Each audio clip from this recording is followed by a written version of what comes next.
From Methley, Leeds in Yorkshire, Storm.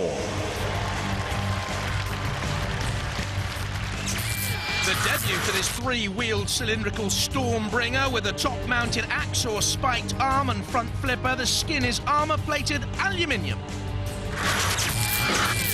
Roboteers, stand by. Storm Force team, Adam Boddenham driving, Dave Bewley at the weapons, and George Francis, of course, at the controls of Chaos 2. In the arena for the house robot, Sergeant Bash with the flamethrower and the pincers. And battling with him, Matilda. Watch for the tusks and the 27-kilo deadly flywheel. 3, 2, 1, activate. Is Chaos 2 the reigning champion? Unbeatable. Storm Force. The first to test the powerful flipper, even more powerful, they tell us these days, of Chaos 2.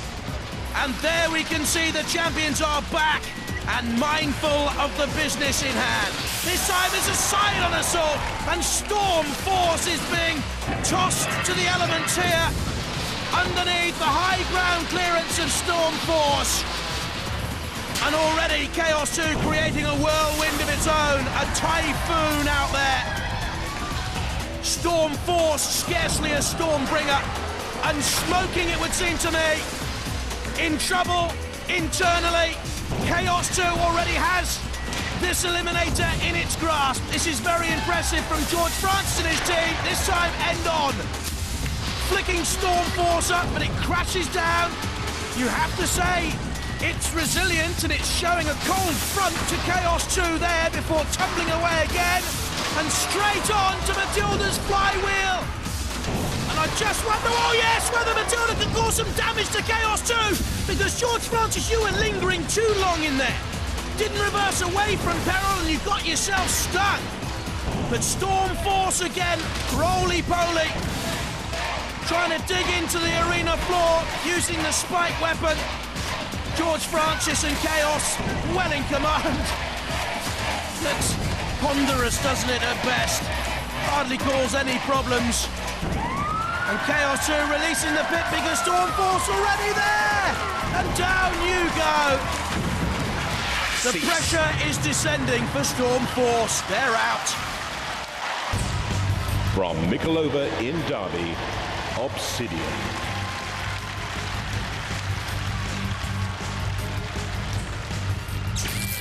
It looks like a stealth bomber with a black carbon fibre cladding, and aircraft-grade materials have been used. The weapon is a solid titanium articulated accelerating motion axe. Now you know. Roboteers, stand by. Let's have a look at Smitty, Robin Bennett at the controls, Mick Reed and Andy Pugh in there, and Obsidian, Phil Upton, Steve Coley, and little Jay Corton on the left. The house robots, Sergeant Bash once again. Look out for the pincers this time. And the cruel and rather grotesque Matilda. 3, 2, 1, activate. Smithy on the left, seated number 24, but they've never previously beyond the heat. There's the big axe coming down of Obsidian, and on full impact, that axe, they say, travels at 100 miles an hour. Doesn't look like it to me. It looks a wee bit flimsy. We've seen there the controls of Smithy, the more experienced robot, driving on against Obsidian, making its Robot Wars bow, but backing almost into Matilda there, Smithy on the attack again. And you can see already, look, damage to the black carbon fibre cladding of Obsidian. And they're in a CPZ, they're just out now, but I don't think they've got full control. They seem to be spinning very much in one direction only. Smithy backs away. Obsidian now under pressure from Matilda and Sergeant Bash as well. Are they fully under control there, Obsidian, with the electric 24-volt, 750-watt motorisation? Again, Smithy comes in on the attack, this time, of course, with the new spinning disc for Robot Wars 5. Phil Upton and Steve Coley at the controls of Obsidian try and get some movement, but they're wedged in there against the side wall, pushed by Smithy, creating damage all the while. They're crumpled, they're bruised, they're battered, they're scratched. Custom design is Obsidian, but all the design work in the world will not save you from the red box count. Down it goes, and the jaws of Smithy open in a victory grin. The ref box count is complete. It's all over for Obsidian. Sergeant Bash will perform the last rites for Phil and Steve's robot. It is nudged away, I would imagine, towards the pit of oblivion. Oh no! Matilda's flywheel, look at the damage there! Smash! Rip! Tear! And let's face it, Roboteers, we love it! Matilda with a side attack, slicing through that armour of Obsidian as if it is mere paper or cardboard. Matilda wants some fun. The Smithy team look on as Obsidian, their brave Eliminator competitors, are edged towards this. If you haven't seen it before, that's what happens from the arena floor flipper.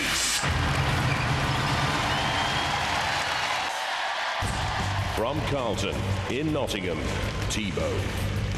Will this 24-volt wheelchair motor-driven hunk of botic beef give us something to get our teeth into, or will the 2,000 RPM front spinning disc move into the next round? Roboteers, stand by. The T-Bone team, husband and wife Paul and Angela Gibbs, John Findlay in there, an 8645T, John Lear at the controls, son John and nephew James. And the house robots this time, Sir Killalot with the crushing claws and the mighty lance. And the first sight in Robot Wars 5 of Shunt with a huge pushing power. 3, 2, 1, activate. So T-Bone on the left-hand side. Look for the spinning disc at the front to carve into 8645T, so named because they say when you squint at that number, it spells the name Beast. Looking underneath T-Bone.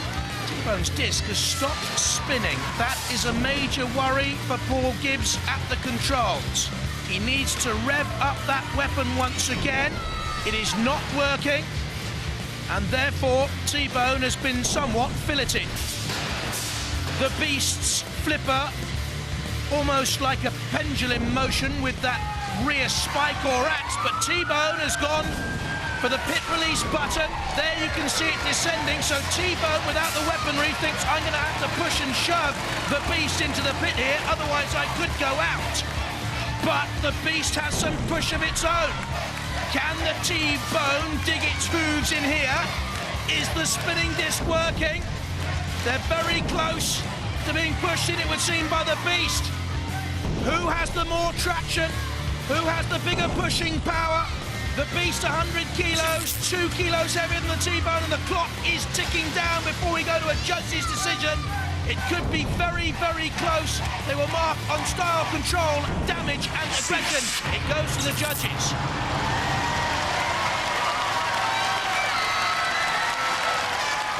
Very close decision for our 3 robotic electronics boffins. On the left-hand side, Matt Irvin, Professor Noel Sharkey and Dr. Myra Wilson. This is what they're marking on. T-Bone away from the spike of the Beast.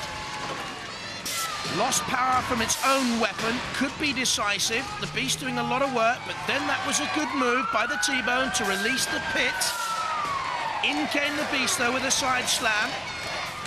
The weapon, was it working fully? I don't think so. I can't guess this one, I really can't. The judges have made their decision.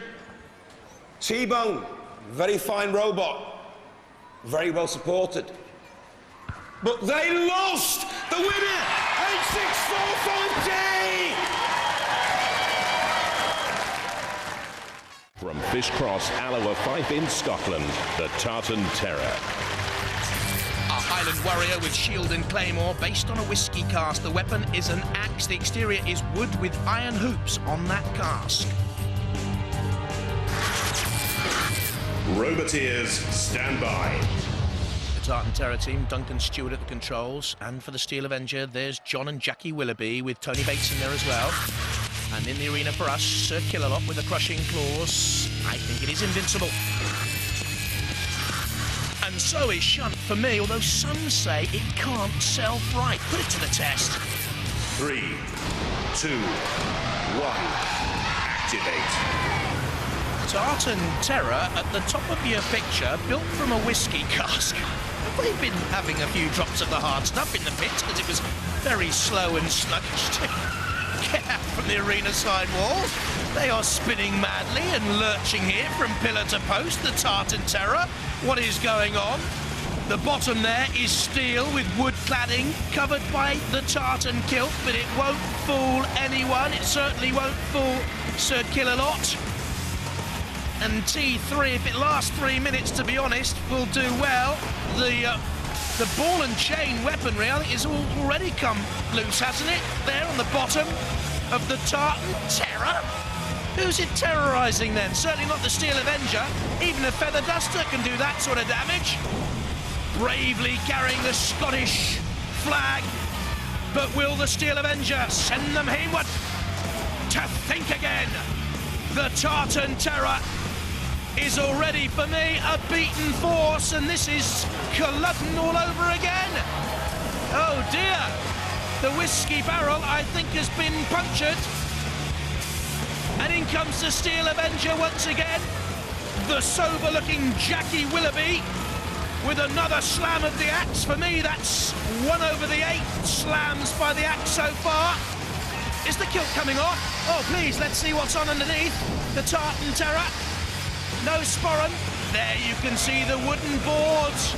A weak link of the Tartan Terror. Well, if you don't first succeed, Tartan Terror team, please do not, like Robbie the Bruce, try again. Not with this machine, because it isn't going to go very far, I wouldn't think. And the ref bot agrees with me and starts counting them down. 7, 5, 6, 7, 9, 10.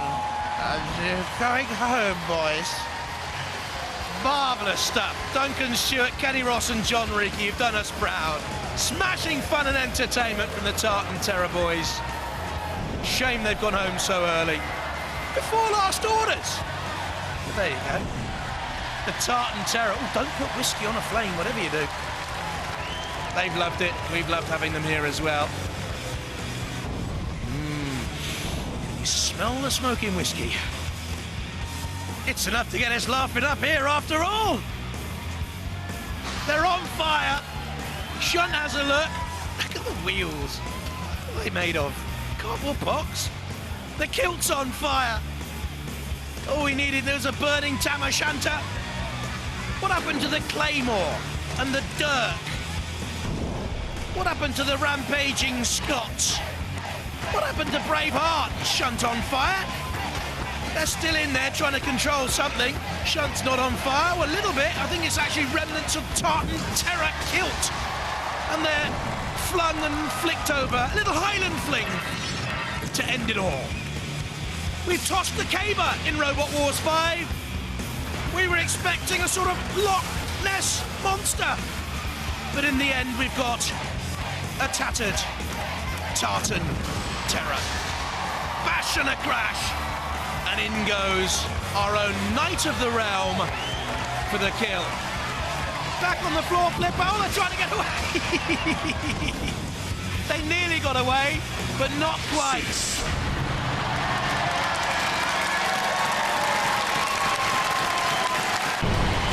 From Brampton in Oxfordshire, Black Widow. And the team, Christopher Arnold, Dale Underwood and his mum Linda. A scuttling walking robot, hence the extra allowable weight, 2 front ramming spikes, the parts are from a scrapyard, oh, and flower pot stands from petrol stations.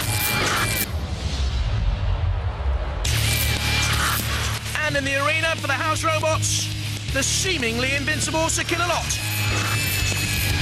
And the awesomely destructive Shunt with that huge pushing power. Roboteers, stand by. What an unlucky draw for the Black Widow team. The Rose Boys very experienced. 3, 2, 1, activate. Hypnodisc is gruesomely destructive. Those Black Widow legs would seem very vulnerable, and Hypnodisc is just waiting. Come into my parlour. Said Hypnodisc to the spider. Well, that way did it. And Hypnodisc waits. And The Spider chops down with that swinging pickaxe, controlled there by Chris Arnell, a self-employed mechanic. Look at Hypnodisc. Come on, come to me. Just maybe feeling out the Black Widow tentacles before deciding how best can I actually go in and get my disc spinning to its destructive maximum potential. They can't quite work this out, Hypnodisc, and I think they're maybe worried about strands of the web getting caught up in the disc. Well, are they worried? I don't think so. A little side-on attempted assault. Did it cause much damage? We'll wait and see. That did! 8 legs down to 7. Look at this. They waited their moment. The chopping ability of the spinning disc. And already Black Widow here. Counting down. The ref bot sees that Black Widow is about to be gobbled up by Hypnodisc. And Incy Wincy Spidey will be climbing no more. Out goes the Widow. And Hypnodisc wants to come in now. But it's won the battle for a bludgeoning blow before leaving Black Widow to the husbandry of the house robots.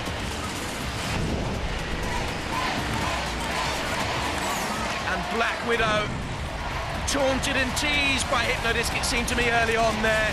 They just wanted to wait for their moment. A torched Spider. And a gruesome end to a first and valiant effort on Robot Wars for the team from Brampton. Well, they're still flapping away. The roses, as we've said before, are blooming on Robot Wars. Come on, let's hoist the Spider into the air. That took some doing, and I think that's the first time our floor flipper has failed to hoist a robot at the first attempt. You're talking 200 kilos, mind you, there. It didn't fly first of all, balanced precariously on a web of its own making, perhaps. And the Black Widow eyes will stare no more. Cease.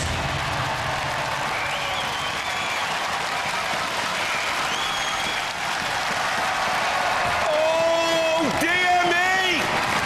Black Widow loves you and leaves you. The Widow has left. The winner, Hypnodisc! Come on, lads. Spin to win. From Kirkcaldy, 5 in Scotland, Juggernot 2. Newcomers Kenneth Moody and John Holton. A pneumatic front scoop flipper, a petrol-driven axe, an automatic SREMEC. Parts come from old shelving, military aviation equipment, and rubbish from skips.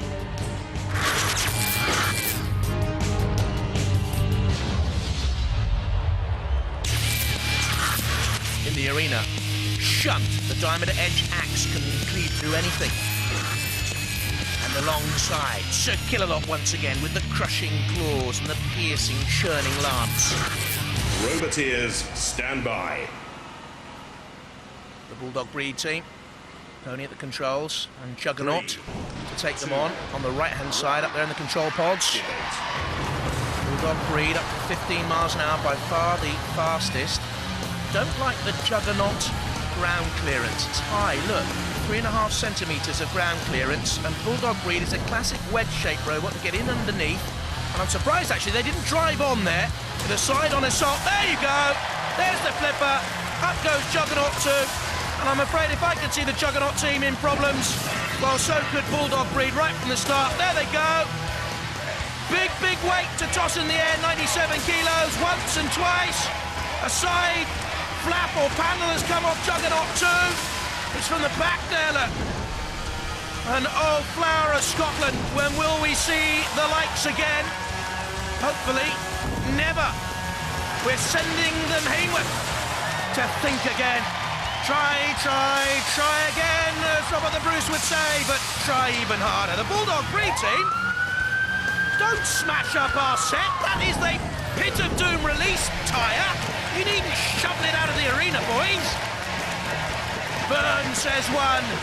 Well, Juggernot will not answer to that banner from the crowd. They won't burn, but they will descend any moment now. The wheels are still spinning, good to see. But there's only one direction for the Juggernot boys from Kirkcaldy. And that's away back over Hadrian's Wall via the Pit of Doom. Come on, Bulldog. Flying the Union Jack against the Cross of St Andrew, leaving it to shunt, and in they go. Juggernot's first appearance ends very quickly. Well done, Bulldog. Cease growling through. Juggernot, a good robot. The winner takes a bow out of him. It's Bulldog Breed!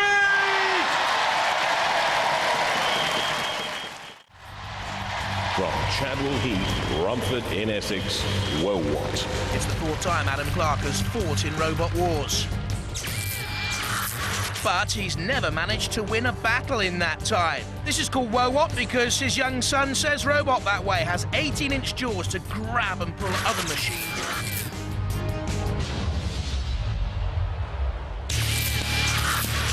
Sir Killalot's back. The claws can crush metal. And Shunt is in the arena again with a prototype electric motor. Roboteers, stand by. This the third of our round one Annihilator battles. 3, 2, 1, activate. Ramsey is the heavier, is the slower. In comes Wowot with that claw. But at the moment, Ramsey just withstanding that tentative prod. Lost the sheep, mind you. Up it comes. It's bye-bye to the lamb out there, part of Lamsey. Very, very slow and being pushed away. Anyone for lamb kebab tonight? All the pushing done by Wowot. Oh dear. Was it a mascot for the Lamsey machine? I'd like to think yes, because it's playing no integral part to the proceedings whatsoever, apart from giving us a good old laugh. And there we have it. Roast lamb for you. And also, I think we're going to have lamb cubes any moment if Wowot continues to push Lamsey into the house robots. Well, that's the end of the cute side of Lamsey. And Adam Clark's machine has done all the work, but it's gone into the CPZ itself, and that means that Killalot can grab it.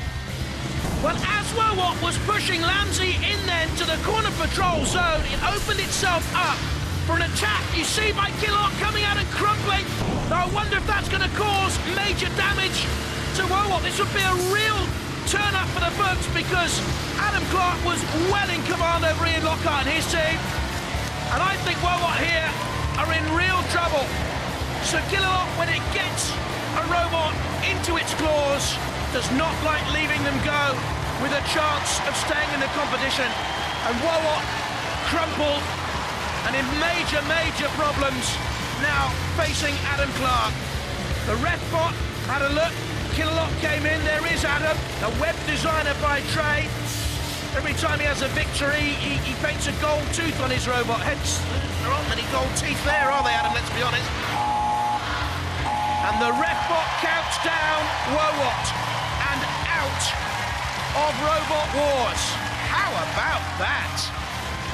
We thought it would be lambs to the slaughter, but somehow Ian Lockhart shepherded his machine away from trouble and left Wowot to be gobbled up by our house robot wolves, of which the nasty, brutal, gorgeous Sir Killalot is one. Oh dear.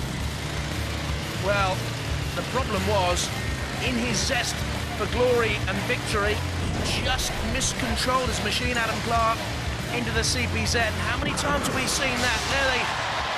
There they go, the hopes of Wowot flown through the air. Real surprise. And a battering and bruising end. And his young son, who calls his machine Wowot, because he can't say it properly, will say to his dad, it all went wrong. You told me you'd bring home the bacon. You didn't even bring me home a Lamsey, Adam.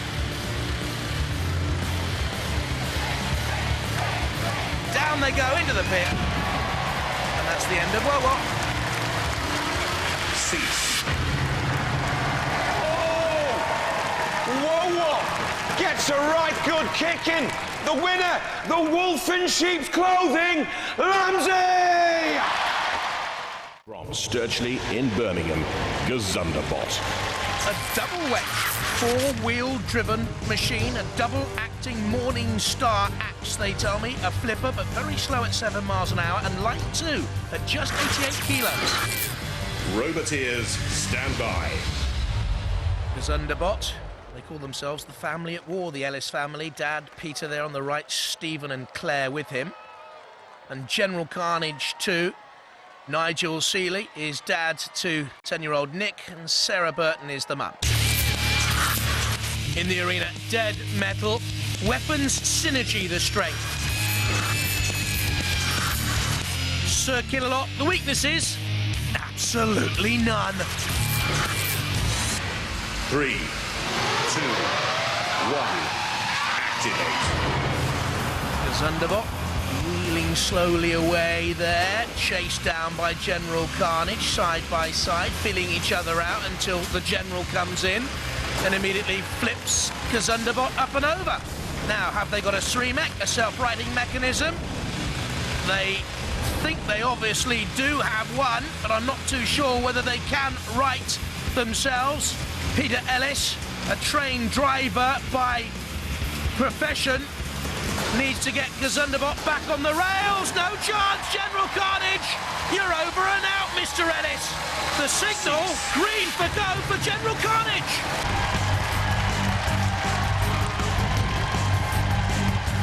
From Barnsley in Yorkshire, Bee-Capitator.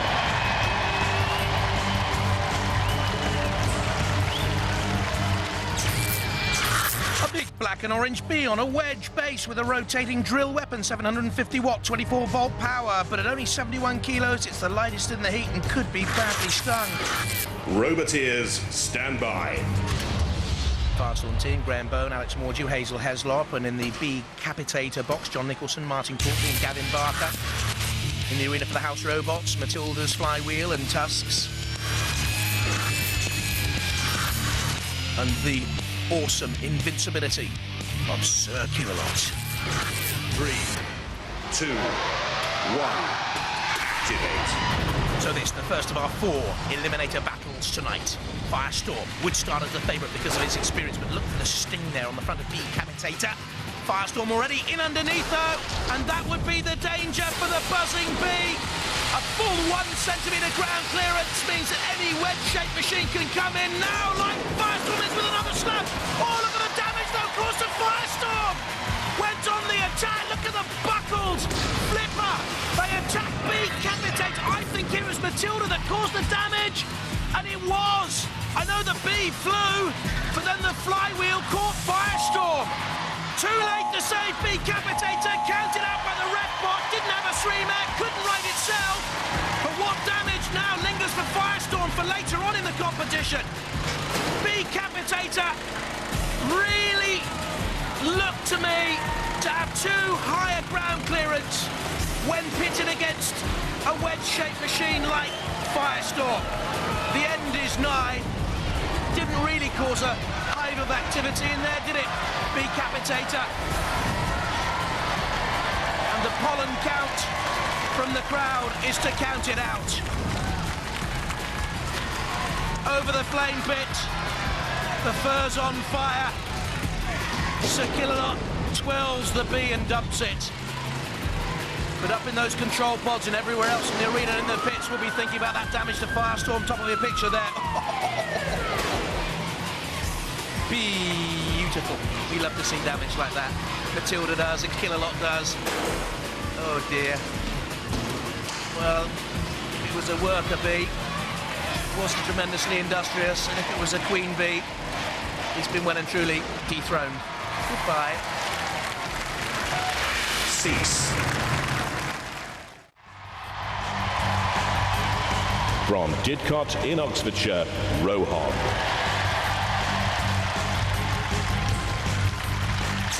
wedge-like with a fiberglass shell, bit like a mauve beetle, only 8 miles an hour top speeds, though, and a retractable fork which can lift 60 kilos. Beep, beep, the Rohog's coming.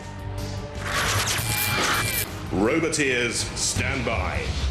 Their catchphrase is, we're in a class of our own. Steve Merrill and Ray Tate, they look it, and they're David Smith and Andy Burgess for Rohog. Matilda in the arena again. Watch for that flywheel. We've already seen its destructibility. And Sir Kill-A-Lot, we know all about him. A gruesome past. 3, 2, 1, activate. Sir Chromalot, all gleam and sparkle again. Look at that! Something's fallen off it right from the start. They talk a good fight, Sir Chromalot. What on earth fell off there? What have they used here? Sticky back plastic to put their machine together? Rohog, meanwhile, has slammed into the arena sideboard and has pinned itself in there.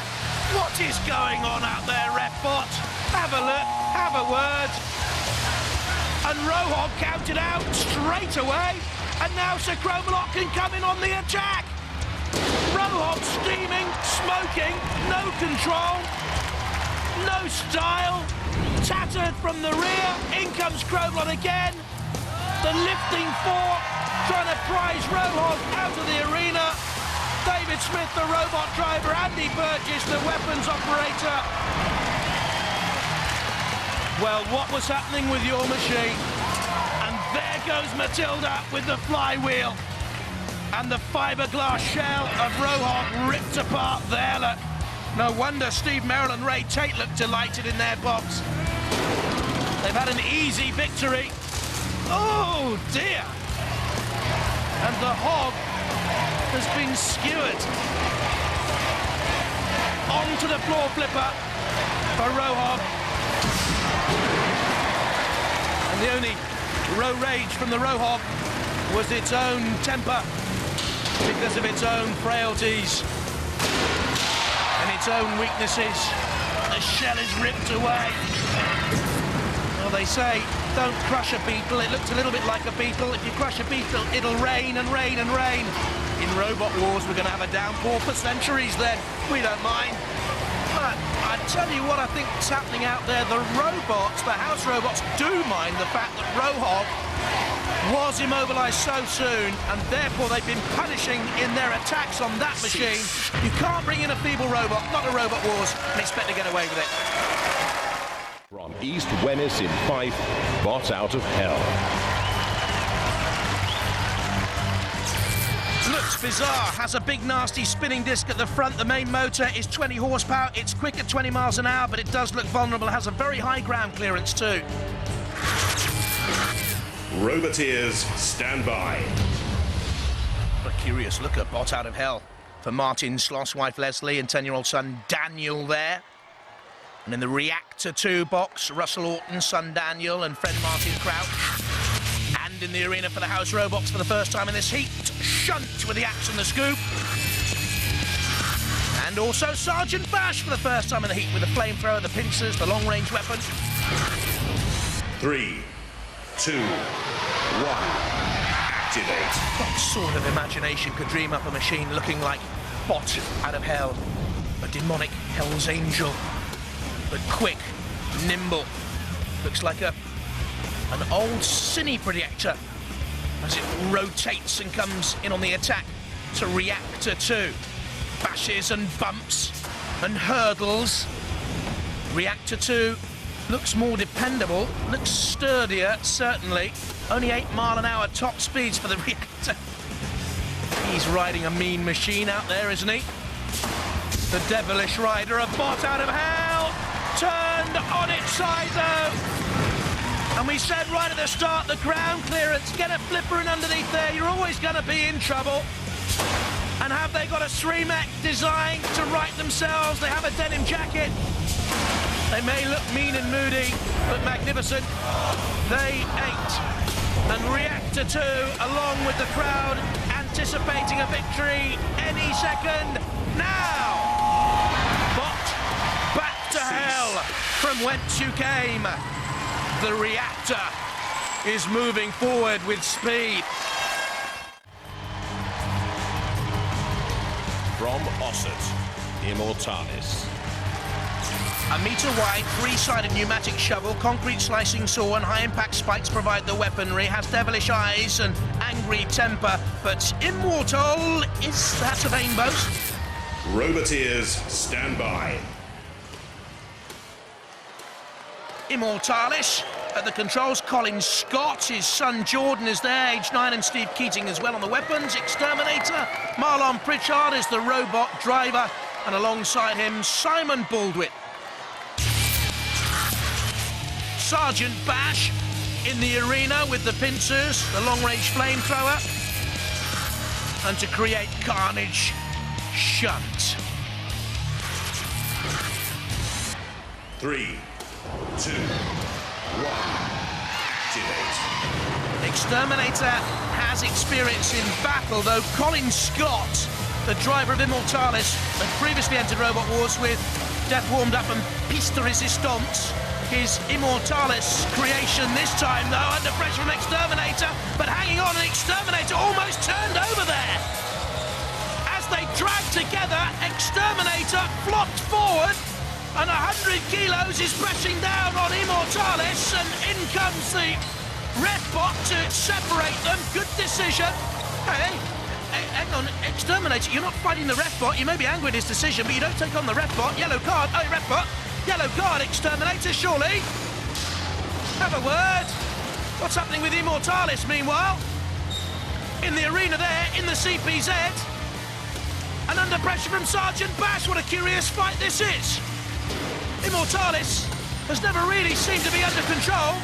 Exterminator, a frightening temper, took on the Ref-bot. Sergeant Bash is in there as well. There is Exterminator. Immortalis, oh! And up goes the Bumblebee bot. It's the only thing I can think it resembles out there. Immortalis, the ghastly innards exposed to all, including Sergeant Bash and Shunt. They need no second invitation. The ghastly grimace on the face of Immortalis shows a screaming pain and agony. And the devilish eyes will blink no more as the referee keeps a close watch. The Ref-bot counts you out. Immortal you were not. And Immortalis have crashed out of Robot Wars, and Exterminator, hardly an X-rated display of mechanical mayhem and machination, but nonetheless they go through. The pit of oblivion descends. The crowd cry furiously for the burial of Immortalis. R.I.P. rust in pieces. From St. John's, Dome.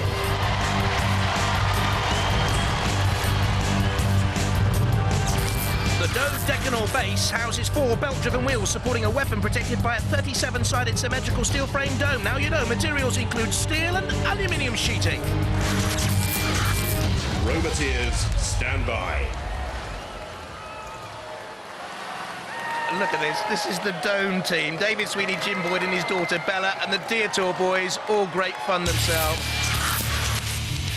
It's a killer lot in the arena with the claws and the lance. Also fighting for the house robots, Sergeant Bash once again. 3, 2, 1, activate. Good to see that the Dome heads have entered Robot Wars with the right spirit. Immediately flicked up and over by Deator. It doesn't have a self-righting mechanism. Look at this. A nudge from the scoop with the leering grin was enough, and over went the Dome. The Dome at the moment, a crashed white elephant. A Robot Wars, you understand. That Dome we're talking about. In the arena now, with Deator pushing and veering away and about to come in on another side onslaught. What can the Dome heads do? Very little. David Sweeney, computer programmer, is the robot driver. Down goes the pit. And it's a sort of a roly-poly, teetering, tumbling, tumble. And it crashes down. Cease. There's no place like the Dome. From Swanley, Wolverine.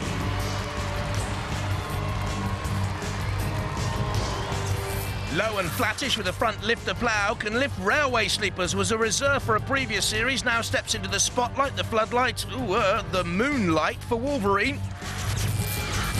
Roboteers, stand by. The Wheelie Big Cheese team, Roger Plant, John McGugan and Murray Wharf, and Gareth Dean and John Reason with Wolverine. In the arena for the House Robots, the Claws, the Lance, the Invincible Circular Lot. And fighting alongside our Knight of the Realm, Shunt, with the axe and the scoop and the huge pushing power. 3, 2, 1, activate. Wheelie Big Cheese, semi-finalists in the last series, beaten by Tornado, a very good machine. Side by side with Wolverine. You can see there the front lifting scoop of Wolverine, but Wheelie Big Cheese, they say this is the biggest flipper in Robot Wars. Made of titanium, durable, menacing. You can see there the little studs on the wheels to protect them of Wheelie Big Cheese. Roger Plant, the designer and operator, very experienced. Tagged onto the arena side wall there, though, by Wolverine! And Wolverine are over and out! Oh dear, Gareth Dean and John Reason. There's no reasoning with an attack like that by Wheelie Big Cheese. Look at this. In underneath. And over they go. From Aintree, V.I.P.E.R 01.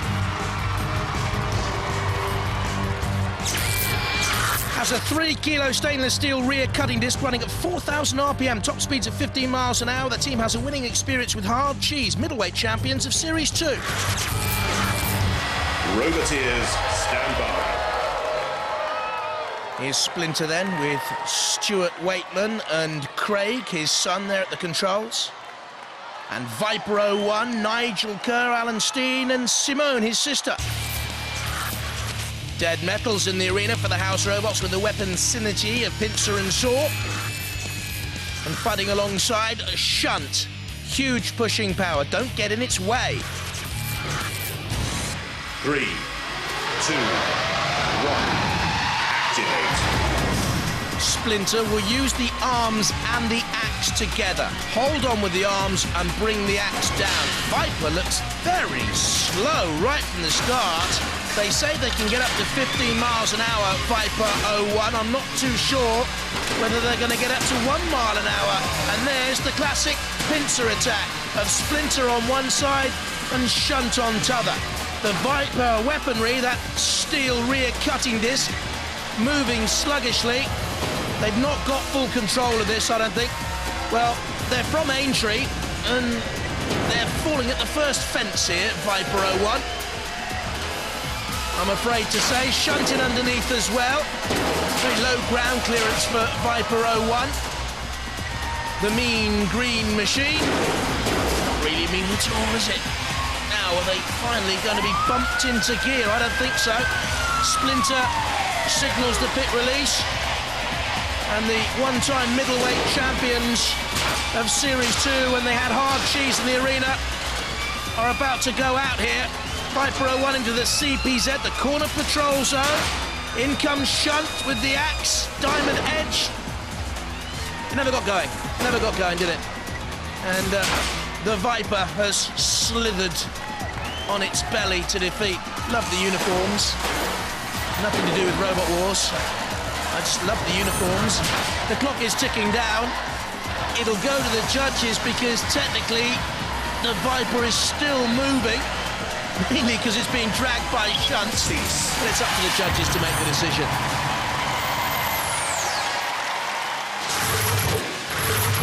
Well, the highlights few and far between, but that's a good progressive attack by Splinter onto Shunt so that he could get the pincer attack on V.I.P.E.R. At that stage, the weaponry was just about moving, but there was no venom from V.I.P.E.R at all, really, and Splinter must get it. Well, the judges have made the decision. Don't look so nervous. Don't look so nervous. The judges have gone for Splinter! Sorry, guys. You took quite a bit of damage there. And we're from your hometown. I know. I can't be biased. Talk us through that battle. Well, basically, as soon as I moved it out the doors down there, I knew it was going to be no good because I turned the current limiter down at the weekend, and it should do about 15 miles an hour. Normally does, but we turned the current down. Why did you turn it down, though? Because we didn't want the batteries to go flat, and it was a bit of guesswork because I haven't had the chance to drive it. Is that your first sort of time out? First time it's been in a battle. Yeah. Yeah. Well, the armour plate on it's fairly solid, isn't it? Because Splinter couldn't get his axe through yet. And Shunt hardly made an impression either. Yeah, I'm quite pleased with it, really. It's just the drive. Ladies and gentlemen, let's hear it for V.I.P.E.R. From Brandscore, Tip Top.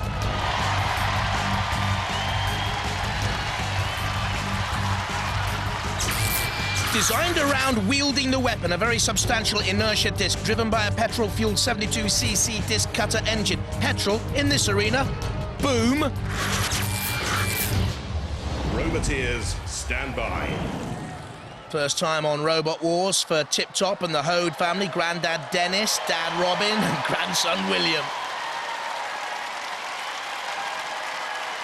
There's bigger brother. We've seen them before. Ian Watts driving his son Joe and daughter Ellie. Just about see them.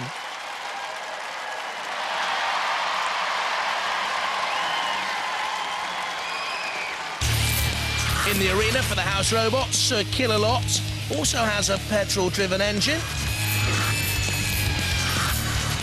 And Shunt with the prototype electric motor. It's a secret. 3, 2, 1, activate. I like the look of Tip Top's spinning disc, but I wonder if it'll unbalance the machine. And Bigger Brother is tenacious and Tip Top is flipped. Well, Bigger Brother's weaponry certainly seems more potent than in Series 4 when it lost in its heat. And driving against Tip Top has it on the arena sidewall and out!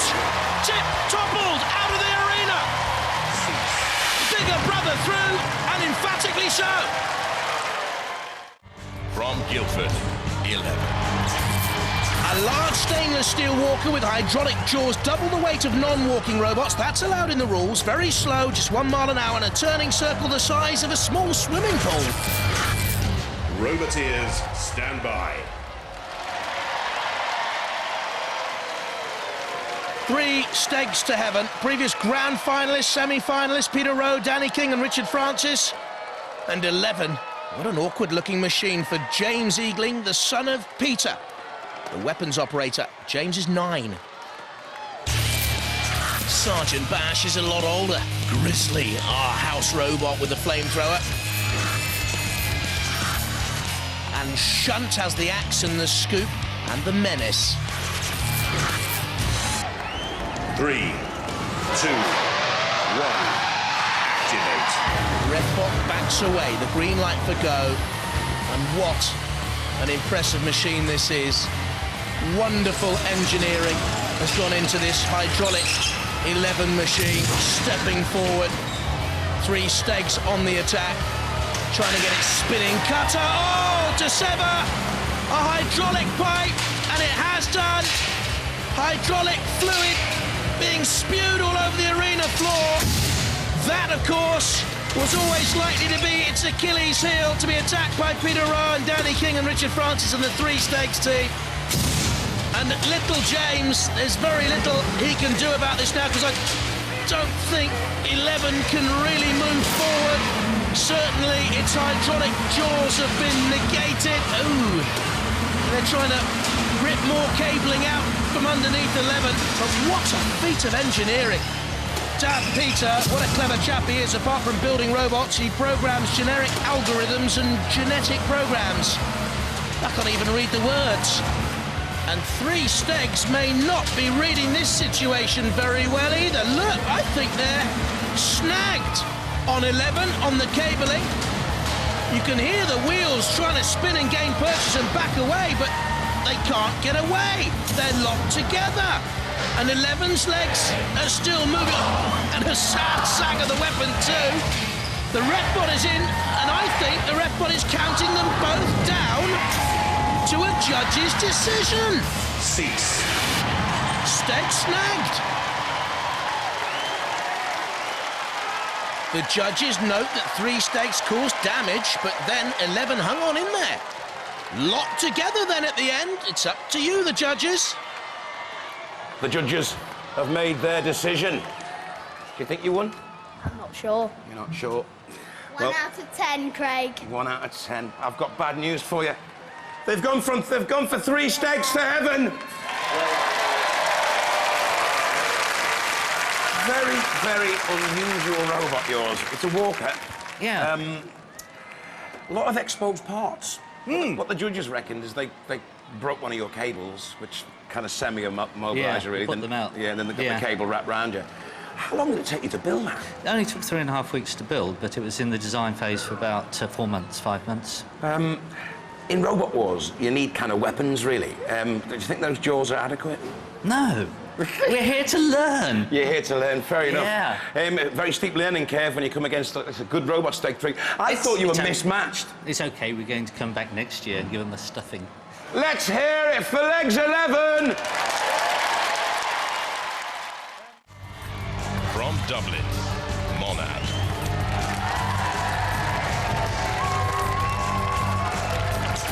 Four-wheeled with a crushing jaw weapon mounted on the front, capable of crushing an 18-inch concrete block, massive ground clearance of 5 centimetres. That could prove its downfall. Roboteers, stand by. Let's have a look at the Monad team. Bernard Castle, his son Andrew, and Sean Mailer there, and Tiberius. Stuart Smith and his son Sam. Sergeant Bash is in the arena with the flamethrower and the pincers. And there with him, Shunt with the diamond-edged axe, the scoop, the pushing power. 3, 2, 1. Activate.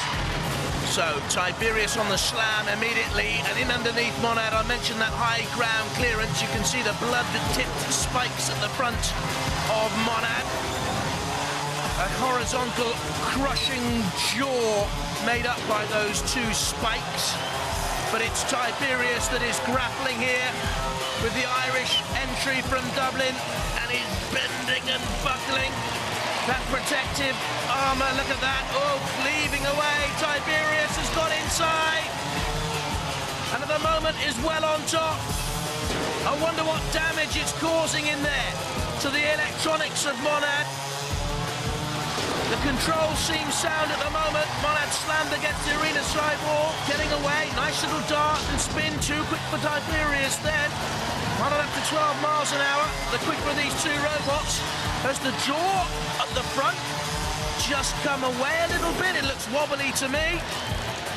Tiberius with this crane-like beak going back into action. The beak and the scoop in the front to claw at Monad. The pit release button has been pushed, which means the pit is descending now. Monad just backed away. Looks to me to have lacked manoeuvrability, and I think has been rendered immobile and is about to be pitted by Tiberius too. The more efficient robot overall. Monad, the first-time competitors, will have learnt from this. I'm sure they'll come back stronger, and they're being literally bent into the pit. Tiberius came, saw, and conquered. From East Farley, Kliptonite.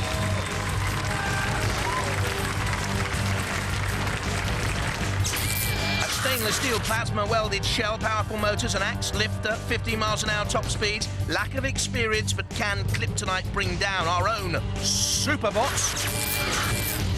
Roboteers, stand by.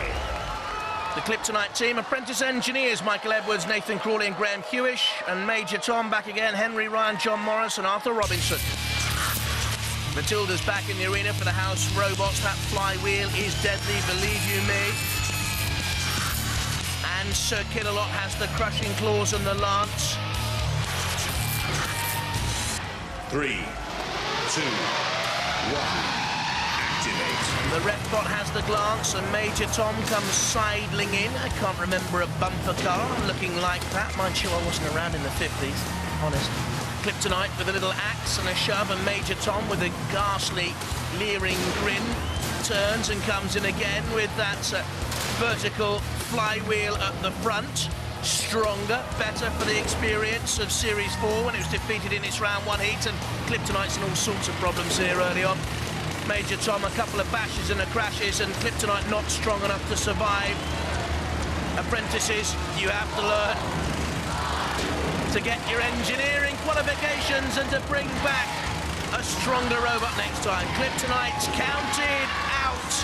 And our man of steel, Major Tom, to go through, and Matilda comes in, and now we unleash our dogs of war, the house robots, Sir Kill-A-Lot and Matilda, to punish Kliptonite for bringing in a substandard machine.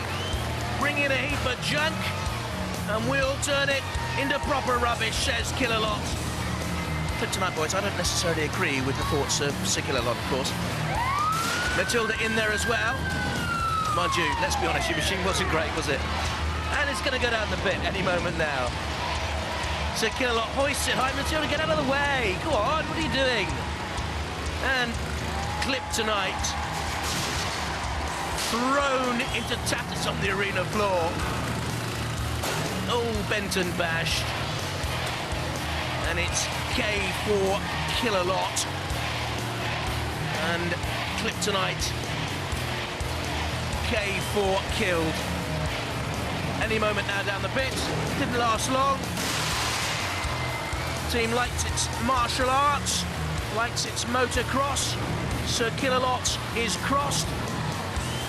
And Kliptonite about to be given the old chop suey. Onto the arena flame pit. A little bit of torching.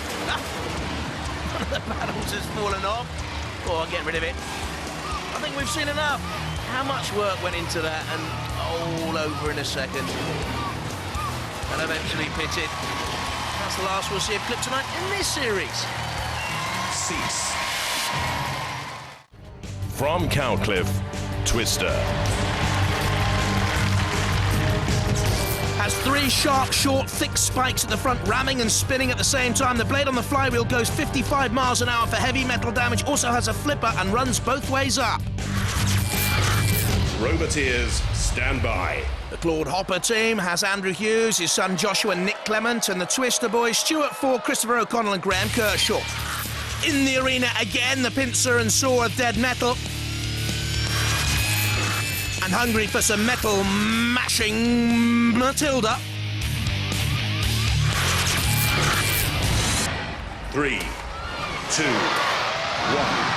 Activate. I love to see the walkers because so much ingenuity goes into them. Look at Twister chasing off after Claude Hopper, not quite knowing what to do with it. And that's also intriguing, the way the non-walkers deal with a walking robot. Claude Hopper bumping and sort of rolling, hardly careering. How do I compete with this, says Twister, trying to get the weaponry in. The spinning flywheel doesn't seem to have that much momentum, Twister. Twister, you're not exactly whipping up a storm. And I think they're going to be counted out here by the ref bot. Are we to see a walker going through to reward all the ingenuity? We are! Twister counted out! And about to be disposed of by dead metal into the garbage truck, I should think. Down comes the saw of dead metal. And all Stuart Ford, Chris O'Connell and Graham Kershaw can do is look on in horror. They have the Berserk team in previous wars. Claude Hopper took him 7.5 months to get across the arena there to press the button. We just edited it for you. And Twister's about to go down. Well done, I'll tell you. I love to see a walker go through. So Andrew Hughes at the controls, we just saw him briefly. Congratulations to you, but how disappointing was Twister? The Hopper's getting into, to cause mayhem. I mean, it's backing away now, coming in on another attack. Oh, and again. And Twister is being nudged nervously towards the pit. By the time Halley's Comet next passes the Earth, they'll be in the pit. Claude Hopper again. Oh, can move sideways as well. Sideways, forwards, anything is possible. And slow and steady and patient and purposeful. I'm delighted to see them go through. Cease.